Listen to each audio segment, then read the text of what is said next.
తిరుమలలో రద్దీ కొనసాగుతోంది. అన్ని కంపార్ట్మెంట్లు నిండి వెలుపల వరకు భక్తులు వేచి ఉన్నారు. శ్రీవారి సర్వదర్శనానికి 24 గంటల సమయం పడుతోంది. నిన్న శ్రీవారిని 74,128 మంది భక్తులు దర్శించుకున్నారు. శ్రీవారి హుండీ ఆదాయం 3.58 కోట్లు వచ్చిందని టీటీడీ తెలిపింది.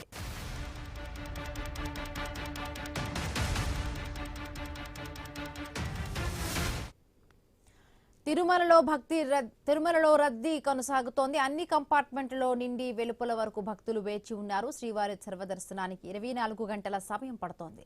నిన్న శ్రీవారిని 74,128 మంది భక్తులు దర్శించుకున్నారు. శ్రీవారి హుండీ ఆదాయం 3.58 కోట్లు వచ్చిందని టీటీడీ తెలిపింది.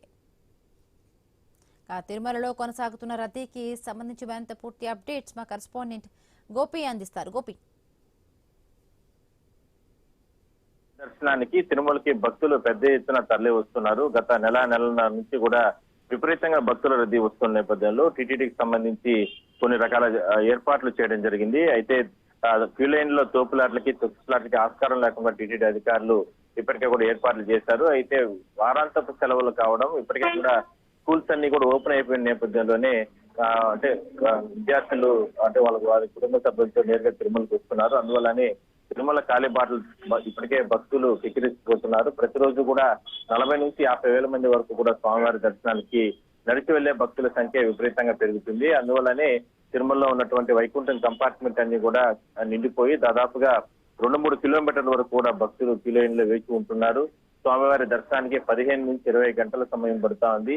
ఈ రద్దీ ఇంకా కూడా ఒక 2-3 రోజులు ఉంటుందని చెప్పి కూడా టీటీడీ అధికారులు అంచనా వేస్తున్నారు. మరోవైపు ఆలయం లోపల ఇప్పటికే స్వామివారికి సంబంధించి ఇవాళ తెల్లవారుజామున కూడా సుప్రభాత సేవతో విశిష్ట కైంకర్యాలు ప్రారంభమైనటువంటి సందర్భంగా దాని తర్వాత సేవలు ఇవన్నీ కూడా కార్యక్రమాలు నిర్వహించడం జరిగింది. దాని తర్వాత మహాలఘు దర్శనంలో స్వామివారి దర్శనానికి సంబంధించినటువంటి సామాన్య భక్తులకు అందరికీ కూడా దర్శనం కల్పిస్తూ వస్తున్నారు. మరోవైపు విఐపీలకు సంబంధించి కూడా ఎక్కడ కూడా అంటే ప్రోటోకాల్ పరిధిలో ఉన్న వారికి మాత్రం అవకాశం కల్పించడం జరిగింది. ఈ సిఫారసు లేఖలన్నింటినీ కూడా టీటీడీ రద్దు చేయడం జరిగింది. ఇంకొక వారం 10 రోజుల పాటు కూడా ఈ సిఫారసు లేఖలన్నీ కూడా రద్దు చేస్తారు. దాని తర్వాతనే పునరుద్ధరణ చేసే అవకాశం అయితే ఉంది. విపరీతమైనటువంటి రద్దీ కొనసాగుతున్న నేపథ్యంలోనే టీటీడీ ఈ రకంగా నిర్ణయం తీసుకోవడం జరిగింది. భక్తులకి టీటీడీ ఒకటే విజ్ఞప్తి చేస్తుంది. క్యూ లైన్ లోకి వెళ్లే సందర్భంలో చిన్నపిల్లలు, తల్లిదండ్రులు, చిన్నపిల్లలు వీళ్ళందరూ కూడా వస్తూ ఉంటారు. మహిళలు వీళ్ళంతా కూడా ఉంటారు. కాబట్టి ఎవరు కూడా భక్తులు అంటే ముందుగా వెళ్లి స్వామిని దర్శనం చేసుకోవాలన్న ఆతృతలో తోపులాట్లకి తొక్కులాట్లకి ఆస్కారం లేకుండా సహకరించాలంటూ కూడా